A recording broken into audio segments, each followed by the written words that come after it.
Saya akan cerita sedikit tentang tradisi hujjah. Dulu lama itu kelihatannya sederhana, tapi kalau berargumentasi itu hebat. Tadi Gus Zofur menyebut kitab Mbah Hasyim itu mengharamkan kentong. Beliau masyhur itu punya kitab namanya Al-Jasus an Tahrimin Nakus. Intinya kentong itu haram. Secara dalil ini meyakinkan sekali, karena ketika Rasulullah rembukan sama sahabat, kita dengan apa memaklumatkan orang kalau waktu sholat masuk? Ada sahabat yang usul pakai kentong, dzaka lin nasara, itu Nasrani. Ya pakai buk itu semacam trompet besar, dzaka lil yahud. Kemudian ada yang usul kalau gitu api ya Rasulullah, dzaka lil majus. Sehingga dari hadis itu Mbah Hasyim berpikir kentong itu haram. Tapi Mbah Fakih Mas Kumambang itu mengkritik Mbah Hasyim dengan ngarang kitab Hazur Ru'us an Tahrimin Nakus. Jadi beliau ngomentari kitab itu sambil geleng-geleng kepala. Kitab kok keliru nganti ngono. Itu jadi cara pikirannya siapa Ki Fakih. Kentong di Indonesia itu kanggo wedhus dicolong gitu. Pos kampling gitu. Kalau ada banjiran ya kentong, ada maling ya kentong. Jadi enggak ada persamaan sama sekali dengan kentong yang milik orang apa? Nasrani. Sehingga di pondok saya itu ada kentong tapi jelek sekali. Karena itu satu-satunya cara supaya beda dengan kentong yang di gereja. Kalau elek kan mirip kentong di pos kampling. Itu ya agak-agak ilmiah sedikit. Dulu ceritanya Gus Zofur itu saya teruskan. Itu singkat cerita, itu kalau yang di kejadian di Termas itu Mbah Dimyati sudah nyuruh semua kentong disembunyikan karena mau ada Mbah Hasyim. Cerita itu mukarrar di Kiai Fakih sama di Kiai Dimyati Termas. Setelah kentong dikumpulkan semua, Mbah Hasyim datang, senang, ngiranya Syekh Dimyati ini sependapat dengan beliau, yaitu sama-sama enggak ada kentong. Tapi setelah itu ada santri yang matur, Mbah Dim pun beres kentong pun kula delikno sedanten. Itu di depan Mbah Hasyim. Jadi GR-nya Mbah Hasyim bahwa Mbah Dim itu sependapat akhirnya hilang. Ternyata ini akal-akalan toh gitu. Karena santrinya matur, Mbah Dim pun beres sedanten kentong beduk sudah disingkirkan. Itu di depan Mbah Hasyim. Saking lugunya santri, nah saking ikhlasnya agak ngerti mahalus syahid ini adalah Mbah Hasyim. Saya mau meneruskan cerita Gus Zofur. Dulu Mbah Mun ngaji di Lirboyo, tapi Kiai Makhrus ngaji sama Kiai Khalil Harun. Kiai Khalil Harun itu adik juga sekaligus muridnya Mbah Umar Harun. Mbah Umar Harun itu generasi kedua setelah Mbah Ghazali. Beliau menantunya Mbah Ghazali, tapi ya sudah ponaan. Sehingga tradisi ini penting karena saya berkali-kali bilang di mana-mana. Status orang tua dan mbah itu adalah terserah anak cucunya. Bukan terserah mbahnya, tapi terserah anak cucunya. Saya tidak akan bosan mengingatkan ini. Saya pernah di makamnya Nabi Yakub, itu ya dikemuli bendera Israel. Di makamnya Nabi Dawud. Nabi Ibrahim juga dekat sinagog. Sehingga Quran membela Nabi Ibrahim disebut maka anak Ibrahimu Yahudi wala Nasrani. Karena ketika beliau berposisi di Israel, kemudian penguasanya adalah Yahudi, bisa saja makam ini ditulisi dan distatuskan ala Yahudi. Ya seperti Nabi Yakub. Nabi Yakub itu nabi yang kita yakin tentu berkeyakinan beliau orang baik, orang muslim, orang mukmin, tapi karena di desain mereka ya dikemuli bendera Israel dan disebut Abul Yahud. Karena kita tahu nama lain dari anaknya Nabi Yakub adalah Yahuda bin Yakub bin Ishak bin Ibrahim. Sehingga perasaannya orang Yahudi menjadi Yahudi itu yang ngikuti mbah-mbahnya. Nah khawatir saya ketika buyut-buyut kita kaya. Buyut saya itu orang kaya dulu, namanya Badur Rahman. Itu kaya sekali, tanahnya banyak. Dulu cerita Mbah Hasyim ya kaya sekali. Mbah Maksum juga kaya, Mbah Abdul Aziz juga kaya. Karena dulu itu inginnya kiai itu yo ketok sugih lah, gak ngel-ngelo santri. Tapi nanti kalau cucu-cucunya sudah ndak alim, itu ndak dianggap punya tanah itu karena untuk fasilitas santri. Aku tak kedonyan, mbah-mbahku ya kedonyan. Buktinya tanah ombo. Karena dia akan menafsiri sesuai cara berpikir. Makanya sanad keilmuan yang diceritakan Gus Zofur itu harus diulang-ulang. Kalau nggak diulang-ulang, maka kita akan berpikir sendiri untuk menafsirkan masyayikhon al-kiram atau ajdadan al-kiram. Nah, ini yang bahaya, yang sering Quran mengingatkan. Jadi ada status yang disematkan oleh anak cucu kayak orang Yahuda tadi. Yahuda bin Yakub bin Ishak bin Ibrahim itu menstatuskan mbah-mbahnya yang bernama Ibrahim itu Yahudi. Sampai Quran sendiri yang bela makana Ibrahimu Yahudi wala Nasrani. Karena secara geografis sekarang Ibrahim di Israel dan otoritas itu juga milik mereka, sehingga mereka bisa masang-masang atribut yang menunjukkan kalau itu Yahudi. Beberapa al-alim al-alamah yang minnah itu sudah wafat dan kadang-kadang dzurriyyahnya itu tidak kita. Kalau sekarang orang bahasakan kubu sebelah. Akhirnya ya nggak boleh dikholi, nggak boleh diziarah. Terus seakan-akan yaqtaduna bi ra'yi, seakan-akan mereka berpendapat dengan pendapat syekh ini, padahal enggak. Nah sehingga tradisi ketersambungan sanad tadi, baik secara genetik atau secara asbab, itu harus terjaga. Saya beberapa kali banyaklah sering diceritain Mbah Mun.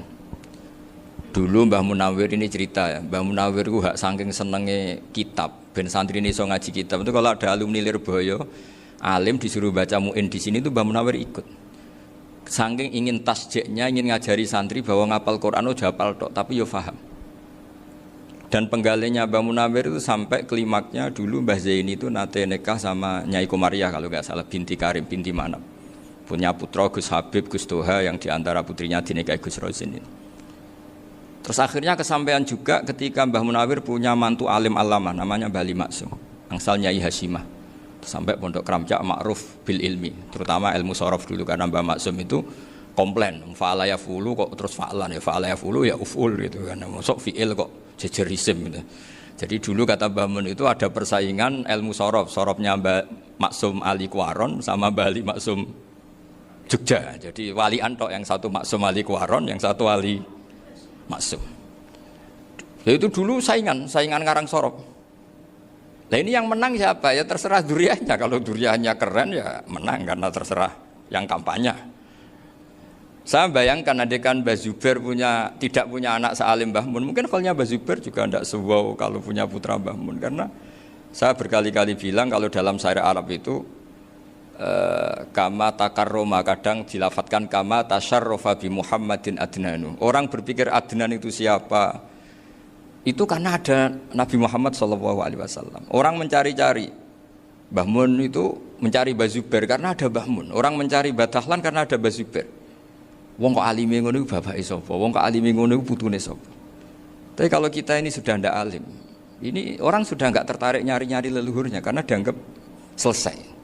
Jadi yang dengan tanda kutip yang menghabisi mbah-mbahnya itu ya mesti cucunya itu.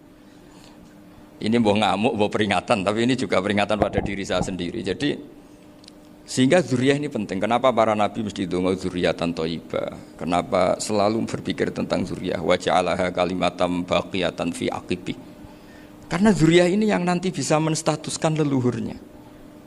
Seperti tadi cerita Mas Maftuh ini, tak puji betul, saya hari ini tidak ingin gojlok supaya kewalian saya tidak tergerus oleh kedoliman.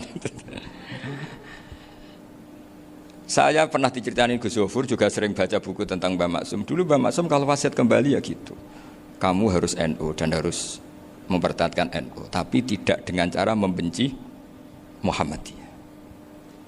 Dulu Mbah Mun juga sering cerita, dulu Mbah Hasyim itu ngaji Syekh Mahfud.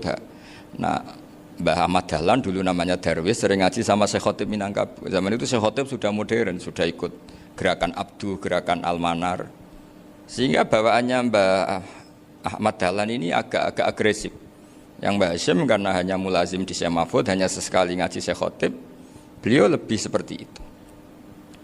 Dan dua beliau ini sama-sama pernah ngaji Mbah Soleh Darat di Semarang, Mbah Hasyim sama Mbah Ahmad Dahlan yang dulu namanya Darwis. Jadi ini masih min minuskatin wahidah mimam bain wahid. Sehingga kita tidak kaget ketika Mbah Ali Maksum mengomentari Muhammadiyah itu masih ahli sunnah wal jamaah. Makanya nanti terakhir saya baca kitabnya Mbah Ali dan sering saya pelajari.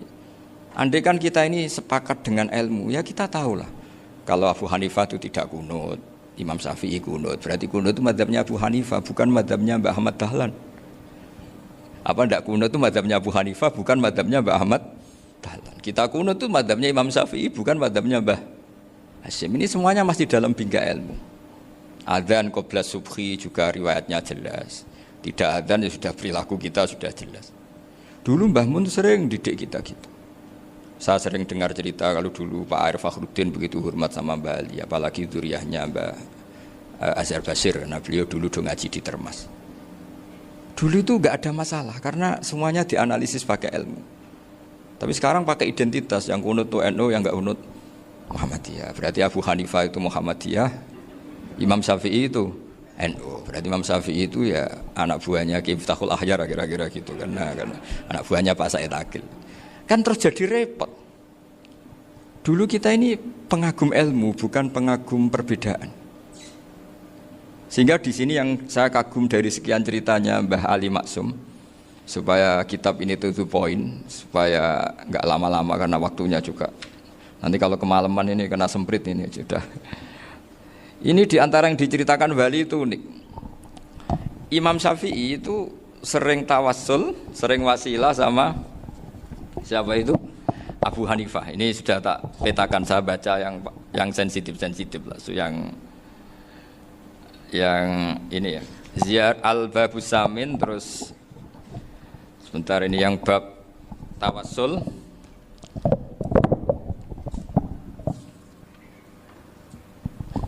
Ini di sini halaman 90, mungkin santri-santri kerap ya bisa ngecek lagi di kitab Hujjatul Ahli Sunnah.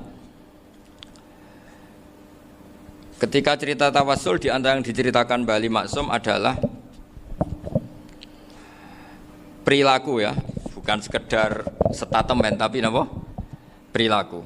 Perilakunya Imam Syafi'i atau ahwalnya kalau bahasa halusnya, yang selalu ke makamnya Abu Hanifah untuk tawassul.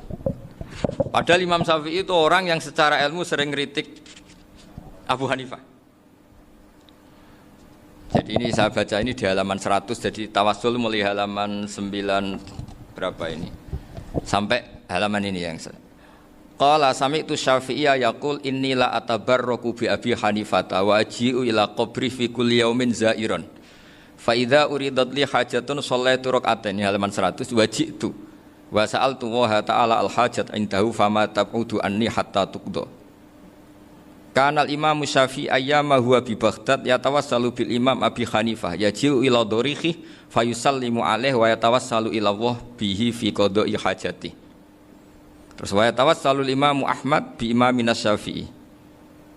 Jadi di antara yang diceritakan Mbah Ali Maksum itu betapa Imam Syafi'i yang terkenal sering mengkritik Abu Hanifah dalam tatanan fikih karena beliau tidak percaya ada istihsan. Abu Hanifah berpendapat adanya istihsan, dan kita tahu lah ikhtilafu Syafi'i wa Abu Hanifah itu besar sekali. Tapi beliau itu tahu Abu Hanifah itu orang yang sangat soleh. Abu Hanifah itu kalau ketemu sama orang yang utang beliau itu yang lari bukan yang utang Abu Hanifah, karena takut orangnya itu izin. Jadi kalau ketemu yang utang di jalan itu yang sembunyi itu Abu Hanifah. Kenapa engkau sembunyi? Ada yang utang saya lewat, nanti orangnya malu. Jadi setingkat Robi'ah Adawiyah itu beliau di rumah ada maling itu sembunyi. Ditanya kenapa engkau sembunyi? Malu, gak ada yang dimaling. Malu sama malingnya karena serumah itu gak ada barang yang layak dicolong gitu. Itu Robi'ah dia sembunyi. Itu yang bisa niru itu Abu Hanifah. Jadi wali-wali besar ini ternyata saling menghormati dan saling tawassul. Nah saya berharap tawassul ini bukan sekedar perilaku sosial, tapi memang ada sanadnya. Sehingga terus diceritakan Bali di sini dulu istaqa Umar bil Abbas. Kata siapa tawassul harus dengan Rasulullah SAW? Dulu istaqa Umar bil Abbas. Sayyidina Umar itu tawassul istisqa dengan Sayyid Abbas. Padahal kita tahu Sayyid Abbas ini tidak nabi. Terus beliau cerita sampai Imam Syafi'i tawassul sama Abi Hanifah. Sehingga enggak ada perdebatan itu kan Umar. Kalau Umar kan ada jaminan boleh diikuti karena beliau sahabat. Bali cerita tentang Imam Syafi'i yang tawassul dengan Abu Hanifah. Seargumentatif itu. Sehingga ada cerita dalam sebuah tafsir. Ya saya ulang lagi, ada cerita di sebuah tafsir. Kenapa Nabi Musa ditanya Allah, wa ma tilka biyaminika ya Musa? Ma'ana wa ta'ala a'lam. Tentu Allah sangat tahu yang dibawa Musa itu apa. Karena Allah tahu Nabi Musa itu grogi. Orang dipanggil Wali Maksum pasti grogi, santri dipanggil Mbah Mun pasti grogi. Kenangan saya setiap dipanggil Mbah Mun ya mesti tanya, yang ringan-ringan, wis sarapan ya. Arung sarapan ya sarapan. Pas sarapan ya kan tanduk mangan sing enak, wong santri ora tau mangan enak. Ya enggak pernah ngomong yang penting, ngendikan yang penting. Nah, karena Nabi Musa ini grogi, ini sebagian tafsir. Itu ditanya yang ringan, sake iku nggawa apa?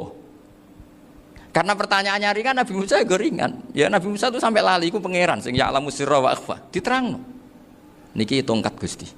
Gunane kathah Gusti tongkat iki. Qala ya asaya atawakkau 'alaiha wa ahusyu biha 'ala ghanami wa liya fiha ma'arifu ukhra. Oh, tongkat Gusti niki penting Gusti. Nggih nak. Nggih macam-macam lah Gusti. Atawakkau 'alaiha wa ahusyu biha 'ala ghanami kangge menghalukan. Masih terangno terakhir dan yang lain-lain Gusti. Wa liya fiha ma'arifu ukhra. Sehingga akhirnya rileks. Karena Nabi Musa terus ngerti. Ternyata ketemu pangeran itu gak seserem yang saya bayangkan gitu. Pertanyaannya ringan. Itu ada ilmunya. Tapi cerita ini yang versi tafsir ini tidak yang seperti di Manaqibul Ghazali. Di beberapa kitab tentang Manaqibul Ghazali diceritakan di alam roh Nabi Muhammad SAW itu yubahi bi ummati, saking yubahinya sampai ngendikan ulama ummati ke anbiya'i Bani Israel. Ulama umatku itu pinternya atau statusnya itu mirip-mirip lah. Kaf itu ya mirip-mirip kayak ulamanya nabinya Bani Israel. Akhirnya Nabi Musa itu tersinggung sekali, bagaimana mungkin ulama disamakan dengan apa? Nabi. Sehebat-hebatnya ulama itu kan tidak akan yabluhu darajatan nubuwah atau yartaqi ila darajatin nubuwah. Itu akhirnya ya kalau kamu nggak percaya panggil, yang dipanggil Imam Ghazali. Ya Nabi Muhammad juga nggak mau kalah gitu. Kalau manggil ulama RT ya kalah keok. Gitu. Akhirnya Imam Ghazali datang, ditanya sama Musa, Mas muka nama kamu siapa? Ana Muhammad bin Muhammad Al Ghazali At-Tusi Asy-Syafi'i. Itu disebut panjang sih. Nabi Musa guyu-guyu. Kamu ulama kok ngomong yang nggak penting, ditanya namanya kok penjelasannya sepanjang itu, dianggap itu satu kesalahan. Masa tanyanya nama kok ditanya jawabnya Muhammad bin Muhammad Al-Ghazali At-Tusi Asy-Syafi'i, kepanjangan itu. Ketika Nabi Musa agak mencibir, agak gimana itu, terus jadi Imam Ghazali, kalau ini masalah, lebih masalah jenengan. Apa itu? Yang tanya jenengan tuh Allah ya alamu sirra wa akhfa, dan Allah hanya tanya wa ma tilka biyaminika ya Musa. Harusnya jenengan jawab asoya titik, bukan kepanjangan. Atawakkau 'alaiha wa syubha itu kepanjangan. Allah tanya yang di bawah kamu itu apa? Yang di tangan kamu. Harusnya jawabnya hanya asoya. Tapi kenapa penjelasannya sepanjang itu? Sampai terakhir waliya fiha ma'aribu ukhra. Terus pinter tenan kayak gitu. Terus ada Nabi Musa terus bilang, ya pinter tenan aja gitu. Padahal kita tidak pernah GR seperti itu kan, kebetulan Imam Ghazali gitu. Kalau yang lain mungkin ya keok lah kira-kira gitu. Tapi ini cerita dalam khazanah keilmuan. Benar yang dikatakan Gus Zofur. Saya termasuk orang yang pernah mondok Lirboyo Pasanan. Jadi setelah saya disuruh nemani Gus Kamil, tahun berikutnya Gus jenengan disuruh. Pokoknya anakku mbok sak wulan lah kudu tahu mondok Lirboyo. Piye aku tahu ngaji Wakarim. Terus yang disuruh mbaturi Gus Kamil itu saya. Jadi saya pernah 1 bulan tuh di Lirboyo. Karena saya ini santri beling ya, kontraknya pokoknya penting ziarah Bakarim. Biasanya enggak pernah ngaji ya, pokoknya gerbar ngisa. Ziarah ya sudah. Ngaji subuh ingat saya sama Gus Imam. Itu dari 17 hari ingat saya ngaji 2 kali. Tapi kalau ziarah ke Bakarim sudah lupa jumlahnya karena memang kontraknya disuruh ziarah. Sampai seperti itu. Dan saking senengnya bangun sama Mbak Karim saya masih ingat. Ngamplopi salam template itu masih ingat untuk Gus Anwar, untuk Gus Imam, untuk Gus Kafabi, termasuk untuk Gus Maksum. Itu malam-malam saya dijak ngamplopin. Zaman itu saya masih ingat selawewu. Zaman itu kos 1 bulan itu 13.000. Jadi kira-kira kalau 25.000 itu untuk kos 2 bulan. Jadi saya krusnya itu pakai kos. Saya masih ingat Mondok Sarang itu kos 1 bulan 13.000. Berarti kira-kira 500.000 itu di amplopin sendiri sama Bang. Ini untuk Gus War, ini untuk Gus Imam, ini untuk Gus. Padahal Gus Imam ini mondoknya sudah di Mbah Mun. Itu Mbah Mun hormatnya sampai untuk jatah salam template. Lah yang ribet kebalikannya, kita pulang Gus Imam karena melihat Gus Kamil ini putrane Mbah Mun, Gus Kamil disangoni. Saya juga disangoni karena Gus Imam dulu ngaji juga sama Pak D saya. Sama keluarga saya. Itu kata Gus Kamil setelah keluar, mau agak muni gua abal ya, boten berarti gua aku. Karena ini penting, ini kalau sampai dianggap tukar guling, ribet nih. Jadi ditakwil sendiri lah, mau gak muni gua abal ya, boten wis, yes berarti halal. Tapi sama Mbah Mun ya ditanya. Ditanyanya bukan apa karena untuk meneruskan tradisi bahwa kalau kiai ketemu itu ya saling memberi hadiah, saling itu sudah faqaddimu baina yadayna najwakum apa? Shadaqah. Sehingga ketika Krapyak ini punya Bali Maksum alim alama, kemudian melahirkan murid-murid yang juga ibar kayak Mbak Warsun bisa ngarang apa Kamus Al-Munawwir, Pak Bik juga punya karangan Kamus Al-Mu'asir. Saya itu punya semua. Karena ini adalah buah dari bahwa kita ini tidak kalah sama produk-produk yang di sana. Bahwa produk di kita ini sudah cukup untuk mengantarkan orang menjadi alim alama. Dulu Mbak Zubair ke Mekah ya sudah alim alama. Gus Zufur ke Al-Azhar sudah alim semua. Teman-teman kita ke Mekah itu sudah alim semua. Padahal produk mondoknya ya tadi mau digojlok kiai ini, terus mangkel be keamanan biasanya itu. Biasanya musuh besar pondok itu keamanan. Jadi ya bukan berarti gojlok ibunya Gus Maftuh enggak. Biasanya keamanan itu musuhnya apa? Banyak. Itu tradisi keilmuan itu harus dijaga dengan hujjah dan dengan tadwin, dengan pembukuan. Saya punya sekian cerita ya, misalnya dulu kita mungkin iskal itu janggal. Kenapa sih orang Islam tukaran sama orang Islam itu?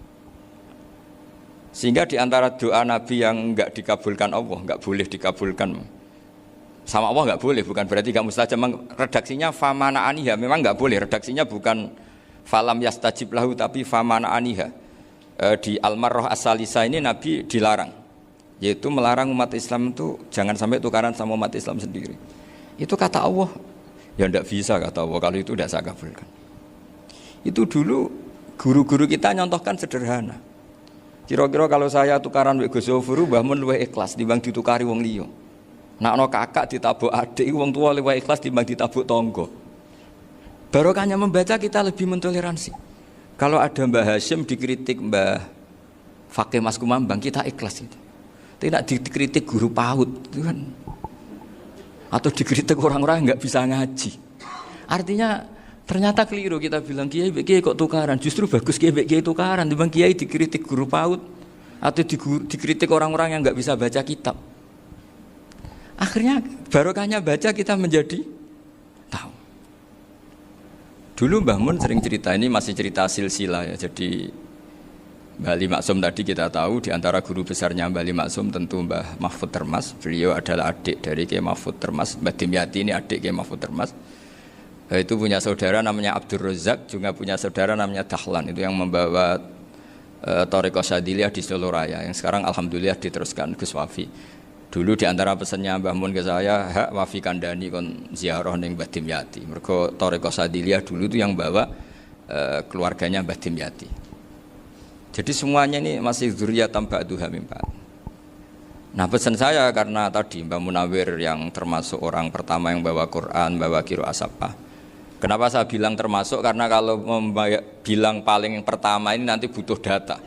Dan itu agak kerepotan lah. Tapi yang jelas mimman istahara lah. Mimman istahara yang membawa sab'ah ke sini itu adalah Mbah Munawwir. Terus beliau ngajarkan diantaranya ke Mbak Arwani, pakai kitab Satibi, pakai kitab Nazmus Satibi.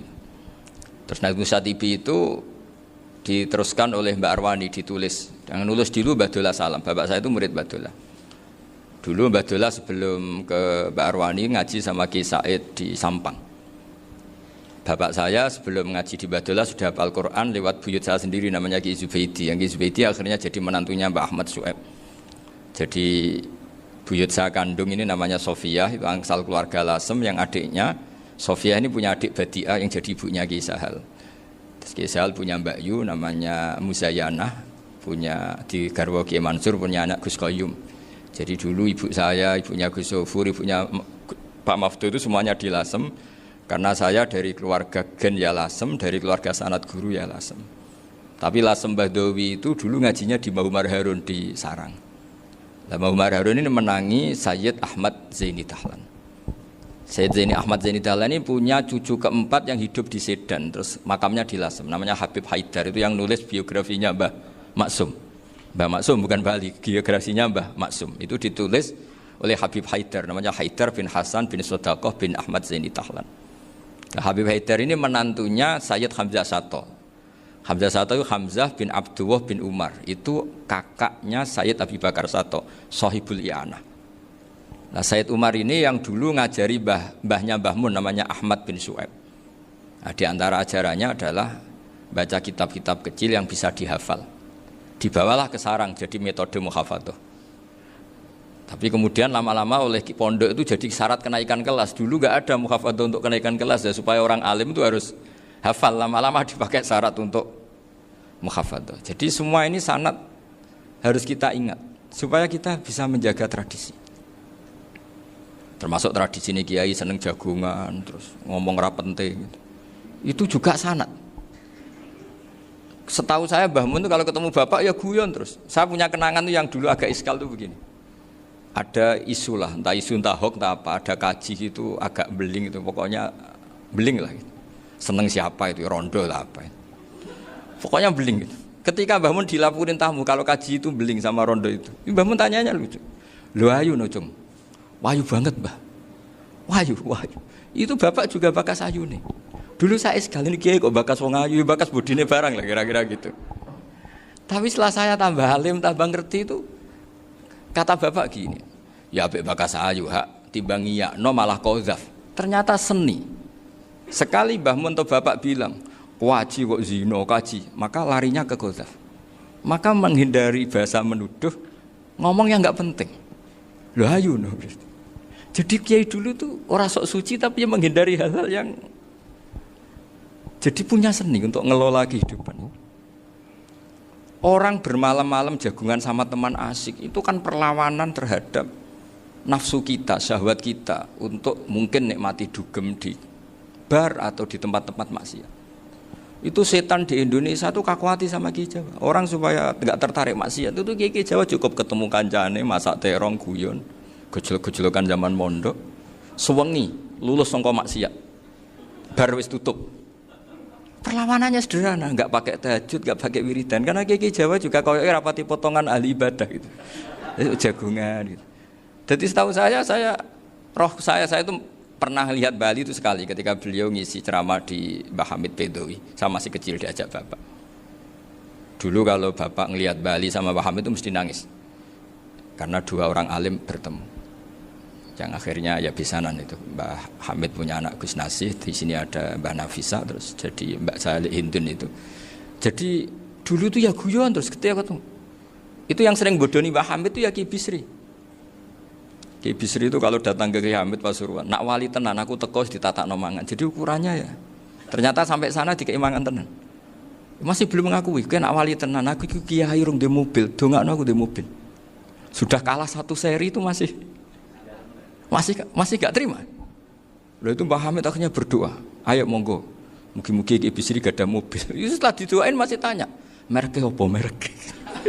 Jadi itu Mbah Hamid jawab, ya paling Holden itu. Nah, paling Holden. Itu nyari mobil itu ya adalah dapatnya Holden. Suatu saat Mbah Bisri diundang Mbah Hamid gak dikasih bisaroh. Karena utangnya sudah banyak Mbah Hamid, Mbah Bisri ini utang tadi, utang doa tadi. Itu ya gak dikasih bisaroh. Ya gak mau kesang apa-apa kelambimu kayak aku. Didol sama mukhibbinya Mbah Hamid. Itu harganya melebihi jatah bisaroh. Ketemu Mbah Hamid. Kang, susuke Kang, mergo. Jadi dulu itu rileks, makanya ini yang diceritakan ke Zofur. Sebetulnya kalau kiai-kiai itu bersanad itu ya rileks, hidupnya itu rileks. Karena rileks ini perlawanan terhadap kemungkaran. Saya dulu musyawarah sering sama Gus Zofur usul fikih. Itu jelas di antara yang ditulis Lubil Usul itu. Ya kita tahu tadi misalnya sanad usul fikih, Mbah Ber itu sangat al-usuli Kiai Zubair Dahlan, abahnya Mbah Mun. Punya murid di antaranya Kiai Sahal. Kiai Sahal punya karangan Thariqatul Husul fi Syarhi Lubil Usul. Itu Thariqatul Husul itu beliau ngendikan dalam mukaddimah bahwa saya bisa mensarai ini berdasar ngaji maknani sama Mbah Zubair. Terus beliau mengutip sarah itu dari kitab Nailul Ma'mul. Beliau ngendikan binus khotin khatiyah ghairi matbu'ah. Dan itu ditemukan di Kiai Mansur di Lasem. Karena Kiai Mansur iparnya Mbah Sahal. Mansur bin Khalil itu diantara katibnya Syekh mahfud. Jadi semuanya ini sambung. Mbah Ber saking ahli usul fikihnya, kalau ngajar usul fikih itu kalau guyon takriran saya ini lebih memahamkan ketimbang sarah. Ya sudah, terus Mbah Zubair Kiai Fakih, terus Syekh Mahfud. Di sini Syekh Mahfud termasuk orang yang dekat Mbah Munawir, sampai putrane Mbah Mahfud namanya Gus Muhammad dibawa Mbah Munawir, kemudian mondok di Termas diantaranya, terus dinikah jadi menantunya kalau nggak salah Haji Taslim di Betengan, kemudian sekarang juriannya Mbah Mahfud di Betengan. Ini nggak boleh hilang secara seperti itu. Diantara di usul fikih diterangkan, ketika diantara 5 hukum itu ada yang bernama mubah. Mubah itu boleh dilakukan, boleh ditinggalkan, dan kalau dilakukan ya tidak berpahala, tidak disiksa. Itu ada ulama yang protes. Protes nggak bisa seperti itu. Itsma min mubahin ila wa tahaqqaqu bihi tarku haramimma. Fa'il zamu minas sukun tarkul qatli wa minas sukut tarkul qadaf. Tidak bisa, mubah itu tidak ada. Kalau kiai jagongan semalaman, itu Allah ngitungnya itu hada taroka dugem, wahada taroka delok dangdut, wahada taroka kada wa kada. Oh, itu luar biasa. Dan kita ngikuti yang seperti itu saja. Gak usah tahajud, gak usah witir telulas kaya ora kuat timbang gremeng wis. Sewengi jagongan, setan ngenteni kita tergoda maksiat, ternyata maksiatnya sampai tutup, kiainya masih apa? Jagongan. Jadi jagongan saja ada ilmunya bahwa itu perlawanan terhadap tarkul ma'asi. Sehingga bagaimana Anda katakan mubah ini mubah, toh gunanya adalah tarkul haram.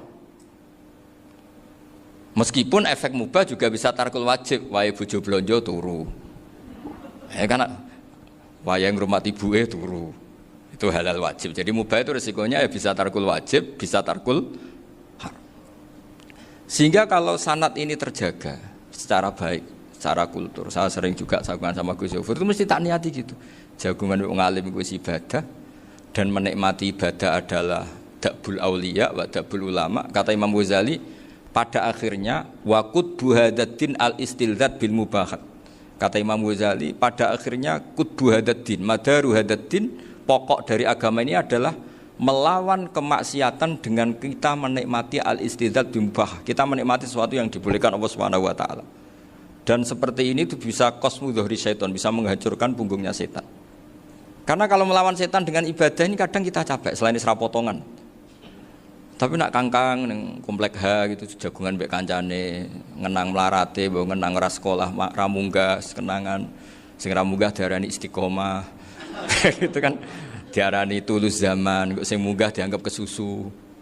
Saya ini punya pondok Quran, kalau ada yang hafal 3 tahun mesti digojol kancane. Gak apik kesusu itu. Kesusu itu mesti tidak barokah karena tergesa-gesa apa?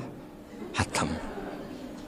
Sehingga yang enggak hatam-hatam itu kayak partai mayoritas. Ini yang partai tulis zaman katanya. Ahli sobri katanya. Akhirnya di pondok gara-gara itu mau guyon, tapi enggak ada stigmasi yang saya enggak naik. Di pondok sarang itu saya punya temen itu banyak yang sak kelas dengan saya, sak kelas sama Gus Kamil, akhirnya sak kelas dengan Gus Sofur. Padahal saya ini kakak kelas. Saya temannya, Gus Kamil temannya Gus Sofur. Ini anak ini enggak pernah naik. Itu enggak dinyek, enggak dicibir di pondok. Karena guyonan tadi. Guyonan bahwa ini bagian dari bentuk apa?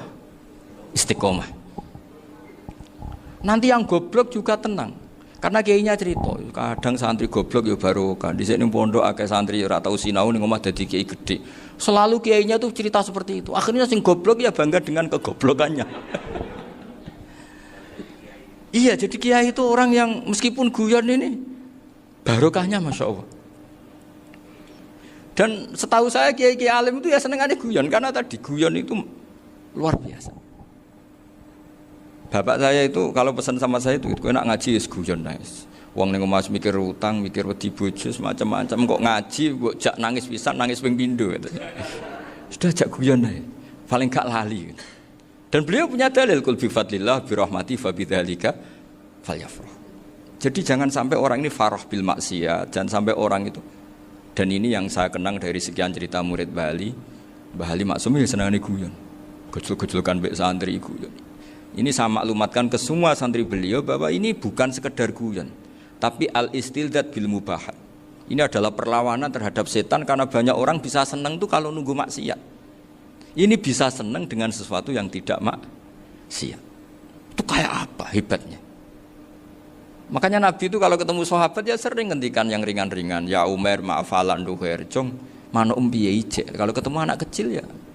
Nanti ketemu yang tua-tua yang sudah nggak bisa mikir ya cerita-cerita saya mohon sekali murid-murid kerap ya.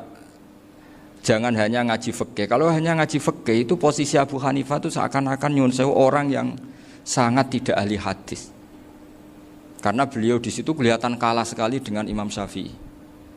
Apalagi di perdebatannya Muhammad bin Hasan Asy-Syaibani dengan Imam Syafi'i itu kelihatan sekali betapa Abu Hanifah itu orang yang nyun sewu ditinggalkan dalam ilmu hadis. Sampai beliau hanya dapat gelar min ulama ahli ra'yi, termasuk ulama yang kuat logikanya.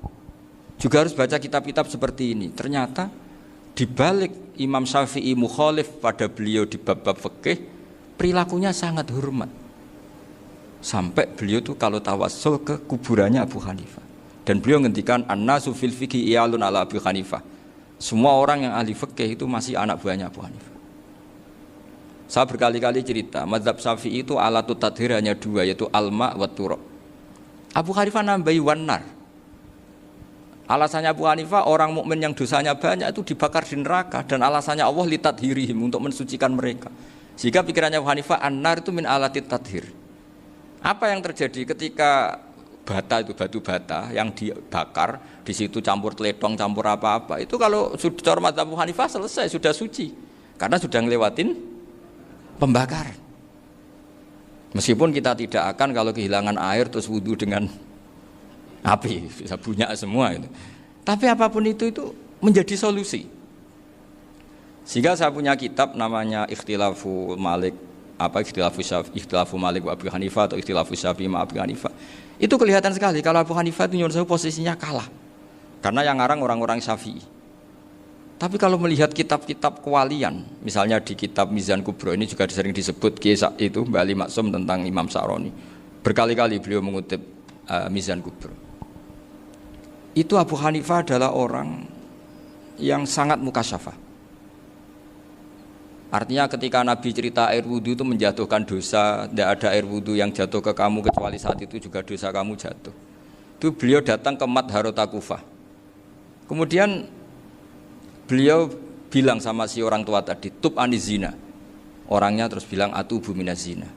Ada lagi pemuda datang dibilangin tub an ukuki walideka. Terus bilang tub tu an ukuki walidaya. Sampai yang terakhir ada tub an simai alatilahwi atau an samai alatilahwi. Terus tub tu an samai. Ketika orang itu ditanya, kenapa engkau begitu tahu dosanya apa? Saya tahu air wudhu ini menjatuhkan apa. Jadi kira-kira kalau zina mungkin ya batang babi lah. Kalau hanya sekedar melihat bak-bak mungkin ya curut atau tikus lah kira-kira gitu. Nak dulu sediluk ya mungkin ya tikus cilik gitu. Nak dulu suwi ya tikus werok itu atau apalah. Pokoknya beliau itu tahu. Tapi anehnya Abu Hanifah apa? Setelah itu dia nangis minta mukasafahnya ditutup. Ya Allah, saya ini mukasafah kok malah menjadi tahu sawatil mukmin. Padahal aturan syariat jenengan man satara musliman satarahu, bahwa enggak baik melihat jeleknya orang mukmin. Minta ditutup. Makanya saya ini bangga ada mukasafah. Makom yang kita sampai sekarang itu makom setelah Abu Hanifah mukasafah. Jadi Abu Hanifah repot-repot mukasafah, minta makomnya ditutup tidak menjadi mukasafah. Dan alhamdulillah kita sudah tidak mukasafah sebelum minta ditutup. Jadi kita ini keren. Keren karena aturannya itu man satara musliman satara huwa, yang tidak tahu aibnya orang muslim maka Allah akan nutupi aibnya di akhirat. Dan kita alhamdulillah barokahnya tidak mukasafah, tidak ngerti aibnya orang mukmin. Jadi kita harus pakai patokan ilmu. Saya ulang lagi, kita harus pakai patokan. Makanya saya tahu betul ketika Kiai Hamid Pasuruan, beliau dulu ngaji Jamul Jame, ngaji Juman, Bali Maksum di sana sama Gus Habib, sama Gus Muhammad bin Mahfud, termasuk mbah saya kandung dulu Kiai Sidik, mbah saya yang dari itu juga ngaji di Termas. Bapak saya dulu Kiai Nur Salim ngaji di Buyut Baiti. Dulu itu kawin juga sederhana, kayak cerita Gus Sofur. Jadi bapak saya kandung itu Kiai Nur Salim itu ngaji di Mbah Baiti. Mbah Baiti itu adik kandungnya buyutnya saya dari ibu. Nah Mbah Baiti itu teman akrabnya mbah saya namanya Kiai Nur Sam, Mbah Nur Sam. Singkat cerita terus Nur ke Jorabi Arabekno itu. Setelah bapak saya ke Badullah mau ditawarin jadi mantu, kata bapak saya kula pun dipek mantu Mbah Baiti. Akhirnya dapat ibu saya itu.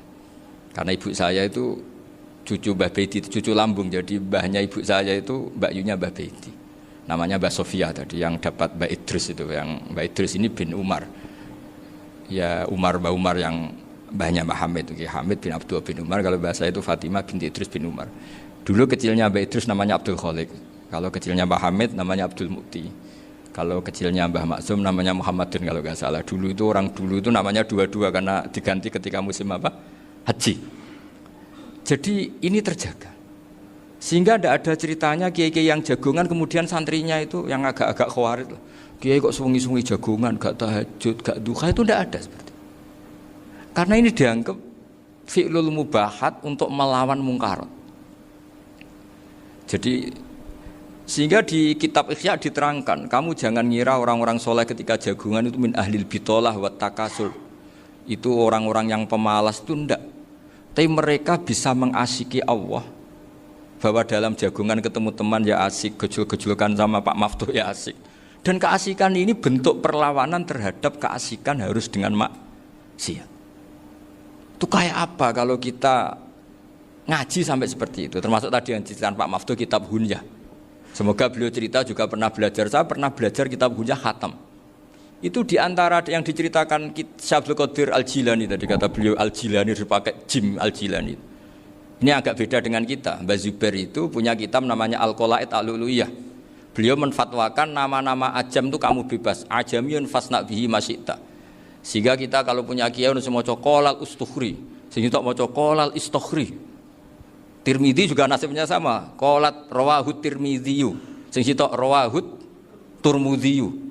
Yang satu rawahut Tarmidziyu.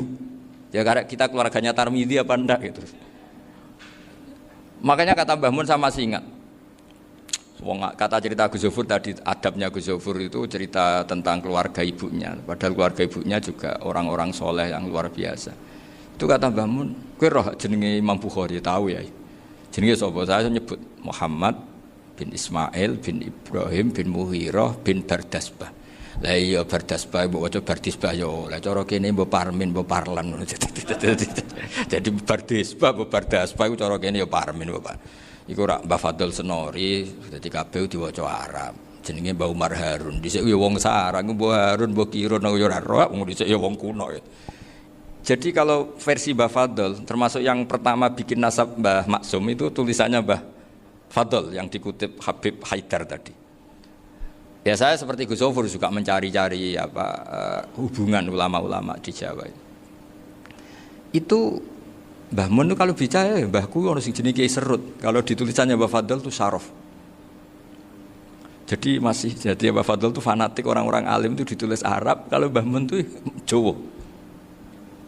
Dulu tuh ada wali seto di daerah saya. Dulu orang ya janggal, ternyata ada sato itu kesamaan di Arabnya itu. Sehingga kiai-kiai itu ada fanatik Tirmidzi, Turmudi, Tarmidi, Jilani, Jailani karena ajamiyun fasna bihi masyita. Jadi kalau nama-nama ajam semonggo lah baca sekenanya sementing. Cuma mungkin tahqiqnya benar Pak Maftuh tadi memang di Mu'jamul Buldan itu Al-Jilani bikasri jim ya sudah kita baca Al-Jilani. Sebab itu kayak Pondok Pelosok Lirboyo itu menurut saya bagus. Orang itu maknani betul sama gurunya. Kalau Sarang enggak. Kalau Pondok Lirboyo, pondok yang tadi ternyata keluarga Mbah Munawir sini pernah bisanan yaitu Mbah Zaini pernah nikah sama Nyai Komariah ya kalau nggak salah, punya putra Gus Habib ya, Pak Toha dan sebagainya. Itu betapa hubungan pondok Quran sama pondok kitab dulu itu nggak pernah terputus. Bapak saya selapal Quran itu dulu ngaji Mbah Zubair. Jadi bapak saya sering ngutip mu'en apa, padahal bapak saya itu terkenal tuh, beliau cita-citanya itu saya ingin hafal Quran kayak hafal Fatihah. Beliau itu sampai sepulahnya sekali. Karena beliau inginnya hafal Quran kayak hafal Fatihah. Termasuk murid terbaiknya Mbah Dullah bapak saya. Itu ya ngaji kitab. Sehingga kata Mbah Mun, jadi Mbah Munawir de mantu Bali Maksum. Itu ya sudah dipenggali. Sudah dipenggali dituruti pangeran. Lahirlah seorang Bali Maksum yang membawa. Jadi dulu itu ya Gus Muhammad yang ngaji di Termas, nanti Mbak Arwani sebelum ngaji di sini ngaji di Tebu Ireng. Sehingga Mbak Arwani bisa ngarang kitab. Beliau ngarang kitab tentang Sab'ah. Faidul Barokat namanya. Ya nulisnya ya fasih ya. Saya punya tulisan tangannya Mbak Arwani itu banyak. Saya juga punya tulisan tangannya Mbah Hasyim Asy'ari ketika nyurati buyut saya yang di Damaran itu pakai bahasa Arab. Jadi dulu itu Mbah Ali Maksum juga sama, surat-suratannya dulu sama tokoh-tokoh Muhammadiyah ya bahasa Arab. Nah ini harus kita dengar dari abna, dari bahwa Mbah Maksum kemarin yang diceritakan Gus Zafur di Khol Mbah Maksum, kowe kudu belo NU, kudu tetap NU, tapi bukan dengan cara membenci Muhammadiyah. Tadi Pak Maftuh menguatkan sanad itu dari Pak Atabik bahwa Muhammadiyah termasuk ahli sunnah wal jamaah. Karena sama-sama tidak sabus sahabat, sama-sama ikromus sahabat dan sama-sama bermadzhab. Nah soal akhirnya ada beberapa yang serapati seneng ngaji ini yang agak ribet. Tapi kamu tidak usah ngeritik Muhammadiyah agak seneng ngaji, kayaknya juga sama kita nggak seneng ngaji juga banyak itu. Jadi kalau ngeritiknya masalah itu kan kita ya agak-agak sama. Ya jadi ternyata di sini terus ini yang terakhir supaya nggak lama-lama, Bali juga punya sisi keras sekali. Jadi dalam hal-hal yang khas ini di halaman 87 itu keras sekali. Beliau ngendikan wahal bi jununun hatta usdira amri lil mu'minin alla yazuru rasulahum. Jadi ketika saya tadi sudah bilang bahwa beliau sering muji Ibnu Taimiyah dalam banyak hal, tapi dalam banyak hal juga beliau mengkritik Ibnu Taimiyah ketika menafsirkan la tusaddur rihal illa ila salasati masajid. Kemudian Ibnu Taimiyah tidak mentasrekkan, tidak mensunatkan ziarah kubur Rasulullah sallallahu alaihi wasallam. Beliau mengkritik. Dan cara mengkritik adalah ngendikan ulaikal ladzina yuriduna ayyahulu bainahu sallallahu alaihi wasallam wa baina ummatihi fi nakhiyatin. Itu adalah orang-orang yang ingin membuat batas antara Nabi dan umatnya. Saya termasuk terinspirasi makalah Bali ini adalah bagaimana Anda mengkafirkan orang Islam berdasar qala Rasulullah sallallahu alaihi wasallam. Wan nabiyyu asyaddun nasi syafaqatan li ummati. Wan nabiyyu akhrasun nas, orang yang paling serius supaya umatnya ini selamat. Kemudian Anda dengan hadisnya Nabi mentafrik bainahu wa baina ummati berdasar dawuh Kanjeng Nabi. Cek mentalani. Makanya saya itu enggak pernah keras di bab ini. Misalnya nyuruh saya ada santri sarang yang nakal. Terus saya tidak berani komentar karena saya tahu Mbah Mun itu sangat mencintai santrinya meskipun yang nakal. Saya melihat sendiri bukan jari ada santri yang cara pelaturan pondok itu diboyong karena nakal. Itu Mbah Mun ngendikan begini. Ya cung yo ke diboyong itu cara aturan pondok. Nah aturannya pangeran ngger kowe tobat dadi wong apik ya dadi wong saleh. Ya kowe kudu tetep sering rene, kowe tetep santri kudu donya akhirat. Soal pondok ya ben ana aturan, ben menjen kowe nakal nemen ya diboyong, tapi kowe tetep wong apik. Jadi karena kita tidak mungkin mentafrik bainahu wa baina talamidhi. Kita tidak mungkin mentafrik baina nabi wa baina ummati karena nabi adalah asyaddun nasi syafaqatan li ummati. Sampai saking sayangnya nabi itu ngendikan syafaati li ahlil kabair min ummati. Lho koyo apa baiknya nabi? Ora melok nakal, ora melok maksiat, tapi melok nanggung swargane. Iku waktu gali sampean wis kowe utang gak apa-apa, bangkrut gak apa-apa, sing nyaur bapak. Gua sampean ngono top tenan. Anake yo ngawur tenan maksudnya, tapi top tenan. Lah nabi ku umate sing dosa iku umate, nabi sing nyuwun sewu, cara Jawane sing kangelan nyafaati.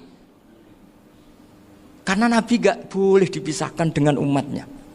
Makanya kata Bali Maksum, ulaikal ladzina yuriduna ayyahulu bainan nabi wa baina ummati. Itu mereka adalah orang yang ingin memisahkan nabi dengan umatnya. Masa kita ngafirkan umatnya nabi berdasar dawuh nabi? Itu kan sama, saya benci santri Anwar berdasar dawuh Mbah Mun, padahal orang tahu semua begitu sayangnya Mbah Mun terhadap santrinya. Sama juga kamu benci santrinya Bali Maksum berdasar dawuh Bali, padahal beliau sangat mencintai santrinya. Nah kultur-kultur seperti ini tidak boleh hilang. Kita punya sanad, punya guru, punya keluarga yang sama. Jadi mbah-mbah saya itu orang Tuban, dekat sama posisi Ibrahim Asmoro Konti tadi yang diceritakan. Jadi di kampung saya, kampungnya bapak saya itu ada makamnya Siti Syariah, itu mbak kandungnya Sunan Bonang. Dan bapak dulu sering ngajarin ziarah saya ke Mbak Asy'ari. Mbak Asy'ari itu bin Jumadil Kubro, berarti Mbak Asy'ari itu saudaranya Mbak Ibrahim Asmoro Konti, gurunya Sunan Bonang. Jadi Sunan Bonang ke Tuban tuh karena disuruh ngaji sama Mbak Asy'ari, Mudin Asy'ari itu yang di Bejagung itu. Jadi ini semua sanadnya itu jelas, aturannya jelas. Kan Sunan Bonang bin Ampel bin Ibrahim Asmoro Konti bin Jumadil Kubro lah, yang Mbak Asy'ari ini adiknya Ibrahim Asmoro Konti, makamnya di Bejagung di Tuban. Dulu Sunan Bonang sebelum ngaji kemana-mana ngaji di Bejagung itu di Mbak Asari itu. Terus kemudian Sunan Bonang hidup di Lasem, di Pasujudan di Lasem. Makanya Lasem banyak orang alim karena ya dulu Sunan Bonang itu di antara aktivitasnya itu di Pasujudan di Lasem itu. Wafatnya Kila di Bonang, kemudian mau dibawa orang Madura ke Madura, terus diambil Mbak Asari, pernah mbahnya karena Muammar Mbak Asari, terus dimakamkan di Bonang. Jadi cara berpikir Mbah Ali ini menginspirasi saya. Kita tidak boleh mengkafirkan umatnya Nabi berdasar dawuh Nabi. Karena apa? Itu yang tidak diinginkan Nabi. Nabi itu inginnya yang di luar itu masuk, bukan yang sudah di dalam dikeluarkan. Itu kata beliau, ulaikal ladzina yuriduna ayyahulu bainan nabiyyi wa baina ummati. Orang-orang yang tidak mentasrek ziarah pada Nabi adalah orang-orang yang ingin memisahkan Nabi dengan. Dan begitu kias berikutnya, orang-orang yang sidik-sidik muni ini kafir, ini sudah enggak benar, inilah yurja khairuhu. Itu orang-orang yang memisahkan. Dan lucunya berdasar dawuh Nabi. Makanya semua kalau sampai ngaji Mizan Kubro, ini kitab yang sering dikutip Bali Maksum. Ketika Nabi ngintikan laisa minna man ghasyana, laisa minna man latamal hudud wa syaqqal juyub bada'a bid'awal jahiliyah. Laisa minna min tilkal khoslah. Semua ulama mentafsiri laisa minna fi tilkal khoslah, bahwa dalam hal itu Islam tidak bertanggung jawab. Masa menipu berdasar dibolehkan Islam kan tidak mungkin. Semua perilaku yang salah disebut Nabi laisa minna fi tilkal khoslah, bukan laisa minna fayakunu huwa kafirun. Tidak ada satu ulama yang mengatakan laisa minna berarti orang ini kalau menipu sudah kafir. Ketika dosa ya sak dunya kafir kabeh. Siapa enggak pernah menipu? Sekedar pernah. Siapa enggak sering menipu bahkan? Hobi kadang ya rezekinya dari nipu. Lah itu kalau betul maknanya laisa minna terus kafir, semua orang di dunia kafir. Karena siapa sih yang selain Nabi yang enggak, selain Nabi kan enggak mungkin apa? Maksum. Belum lagi menurut teori usul fikih ada nipu yang wajib. Ya kan, misalnya kita orang baik ketemu orang dolim yang memburu perempuan mau diperkosa terus bersembunyi yang kita tahu. Kita wajib nipu apa wajib jujur? Ketika orang dolim tanya, perempuan tadi kemana? Wajib nipu apa wajib jujur? Wajib nipu, karena kalau kita jujur berarti memberi peluang orang dolim menemukan buruannya. Jadi betapa alimnya. Dan ketika kitab Mizan Sa'roni dipakai Bali, dipakai Mbah Mun, saya pernah ngaji Mbah Mun, terus kita tahu maknanya laisa minna fi tilkal khoslah. Sehingga kita tidak mengatakan laisa minna dengan terjemahan letterlek tidak termasuk umatku. Kita tidak akan menambahi fakta frek fayakunu kafiran, tidak akan selamanya. Karena maknanya laisa minna fi tilkal khoslah. Kenapa kita selalu begitu? Karena enggak mungkin kita memisahkan umatnya Nabi dengan Kanjeng Nabi berdasar dawuh Kanjeng Nabi. Karena Nabi adalah berstatus bil mukminina raufur rahim. Ya terus ini mohon maaf sekali ini yang saya bisa